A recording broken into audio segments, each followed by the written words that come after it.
पिछले वीडियो में हम लोग प्रतिस्थापन विधि के बारे में पढ़े थे। इस वीडियो में हम लोग विलोपन विधि के बारे में पढ़ेंगे। विलोपन विधि क्या है, इसको कैसे हल किया जाता है, इसको सभी के बारे में पढ़ेंगे। देखिए यहाँ पर लिखा है विलोपन विधि। तो विलोपन विधि के मतलब क्या होता है, इसके नाम में इसका अर्थ छिपा हुआ है। मतलब विलोपन के मतलब दो चर वाला रैखिक समीकरण के युग में दिया रहता है, तो दोनों में से x का या y का दोनों का गुणांक बराबर कर जोड़ने घटाने पर वह एक पद क्या होता है, लुप्त हो जाता है। तो लुप्त हो जाता है, इसके बाद एक पद का मान निकाल देते हैं। ऐसे हल करने के विधि को ही कहा जाता है विलोपन विधि कहते हैं। जैसे कि यहाँ पे एक एग्जाम्पल दिया गया है, इसको ध्यान से समझिएगा तो आपको समझ में आ जाएगा। जैसे कि 2x प्लस 3y बराबर 46 दिया है और 3x प्लस 5y बराबर 74 दिया है। तो इसको समीकरण 1 मान लेंगे, इसको समीकरण क्या मान लेंगे, 2 मान लेंगे।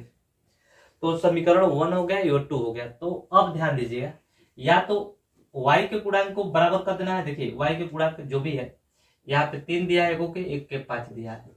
तो कहने के मुताबिक ये जो 5 के गुणांक ऊपर वाला में गुणा कर देना है और 3 के गुणांक नीचे वाला में क्या करना है, नीचे में गुणा करना है। तो यहाँ पे लिखेंगे समीकरण 1 में 5 से तथा समीकरण 2 में 3 से गुणा कर अब देखिए, तो गुणा कर लेंगे। गुणा करने के बाद आपको कह रहा है कि देखिए यहाँ पर जब प्लस प्लस रहेगा एक दूसरे को घटाएंगे, जब माइनस रहेगा प्लस तो एक दूसरे को जोड़ेंगे। अब यहाँ पर प्लस प्लस मिल गया तो यहाँ पे क्या करें, गुणा कर जोड़ने घटाने पर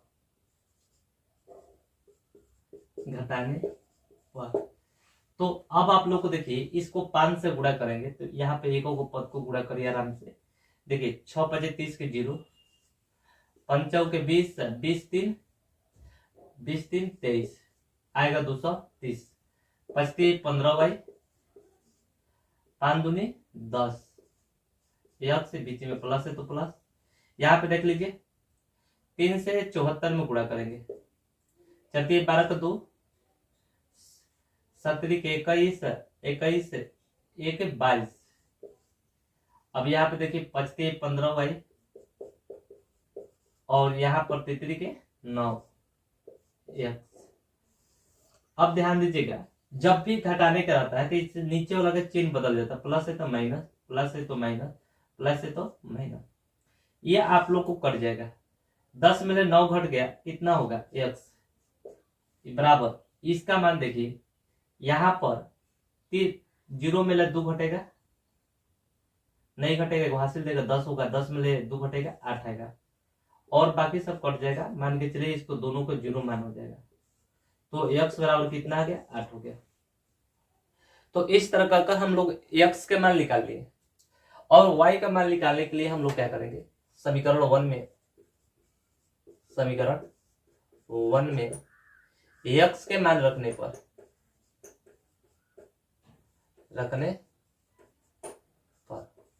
तो समीकरण 1 कौन है, आप लोग ये वाला है। तो समीकरण 1 है, इसको लिख लेते हैं यहाँ पर 2x प्लस 3y बराबर 46। और यहाँ पर हम लोग क्या करते हैं, x के मान पुट कर देते हैं। x के मान क्या है, आप लोग को 8 दिया है, यहाँ पे गुणा 8 प्लस 3y बराबर कितना हो जाएगा 46। 8 दूनी के 16 प्लस 3y बराबर 46।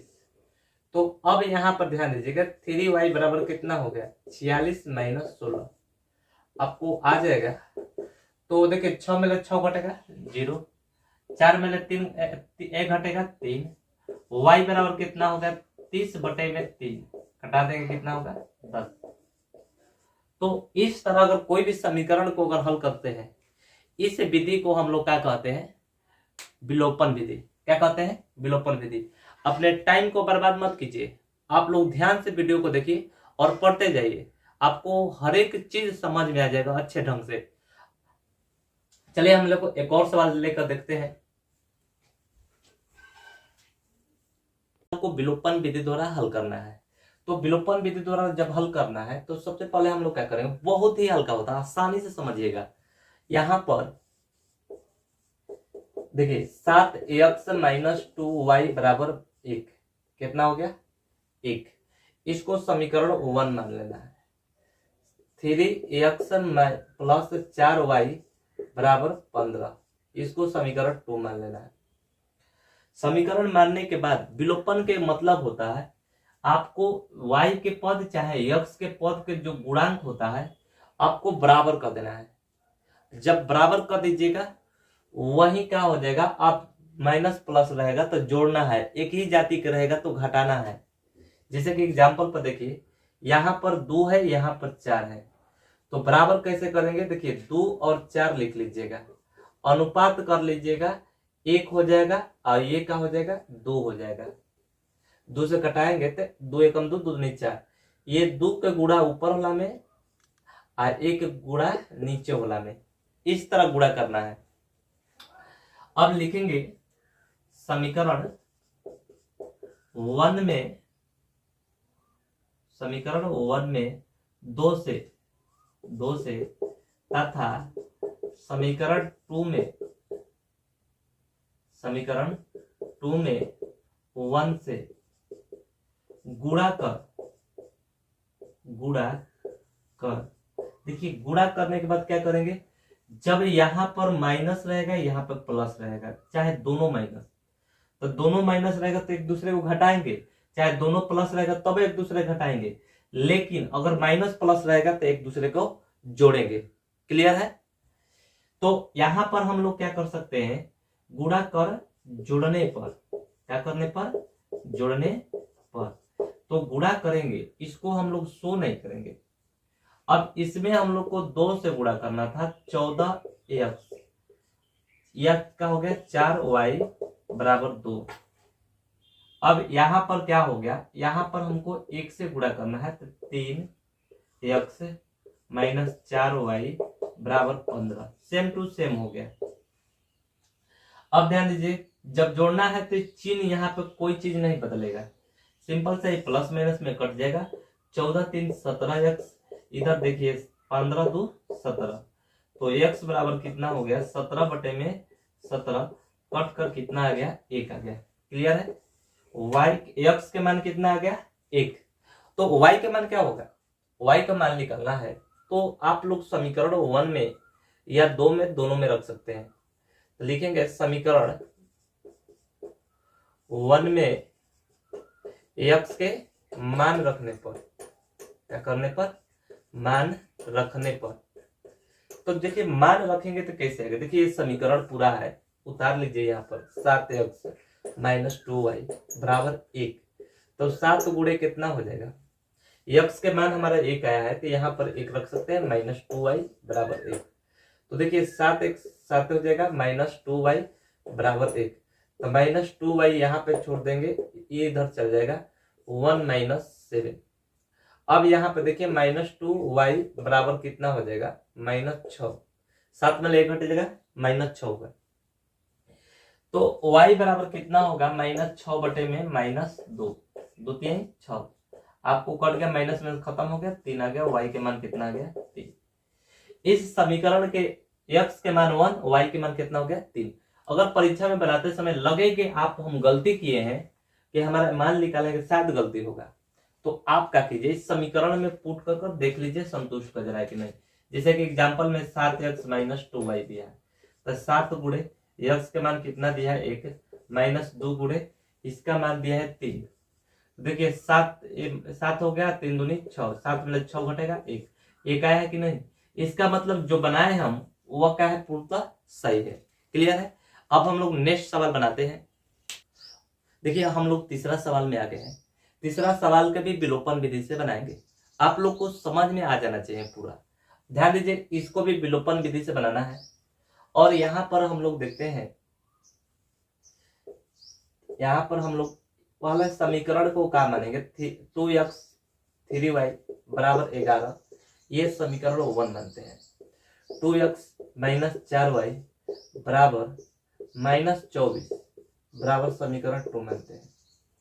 एक कंडीशन आप लोग याद रखिएगा, हम क्या कहें, दोनों समीकरण के जो x के चाहे y के गुणांक क्या होना चाहिए, बराबर होना चाहिए। यहाँ पर देख रहे हैं x के गुणांक 2 है, x के गुणांक भी 2 है और दोनों का चिन्ह भी क्या है, एक ही जैसा है। तो एक समीकरण दूसरे समीकरण को हम घटा सकते हैं, अब गुणा करने की जरूरत नहीं है। क्यों नहीं है? क्योंकि इसको बराबर हमको पहले से दिया है, बराबर करने की जरूरत नहीं है। तो हम लोग सिंपल से यहाँ पे लिख सकते हैं समीकरण 1, देखिए समीकरण 1 में से समीकरण 2 को घटाने पर, क्या करने पर, घटाने पर, तो 1 समीकरण ये वाला है, इसको लिख लेंगे 2x प्लस 3y माइनस 11। 2 ये है, 2x देखिए 2x माइनस 4y बराबर माइनस 24। अब घटाने का मतलब यहाँ पे चिन्ह बदलता है, माइनस है तो प्लस, माइनस है तो प्लस, ये आप लोग को खत्म हो जाएगा। यहाँ पे नीचे प्लस है, ऊपर 3 है, तो 4 3 7 y हो जाएगा। अब यहाँ पे प्लस है, ऊपर भी है, इसको जोड़ लीजिए, 4 1 5 2 1 3, तो y बराबर कितना हो गया, 35। यहाँ पे बटन में 7 है, 7 5 35।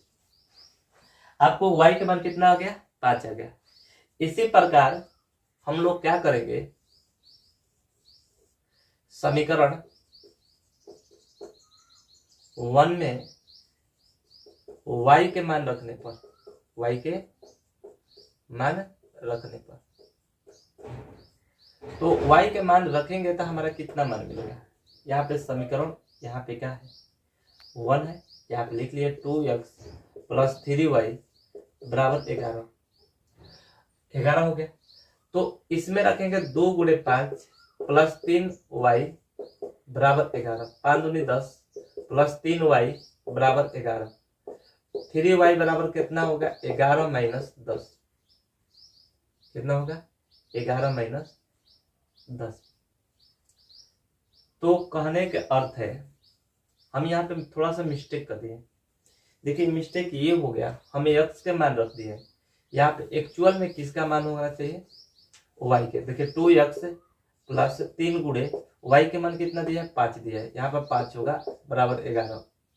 अब देखिए 2x बचती है 15 बराबर 11, 2x बराबर कितना हो गया, 11 माइनस 14, 11 माइनस 15, तो 2x बराबर कितना होगा, माइनस 4। x बराबर कितना होगा, माइनस 4 बटे में 2 कट जाएगा, माइनस 2 आ जाएगा। x का मान कितना है, माइनस 2। तो इस तरह भी हम लोग क्या कर सकते हैं, हल कर सकते हैं, जब बराबर दिया है तो। और नहीं दिया है तो आप क्या कर सकते हैं, इसको बराबर कर भी हल कर सकते हैं, कोई दिक्कत इसमें नहीं है। चलिए एक और नेक्स्ट सवाल बनाते हैं।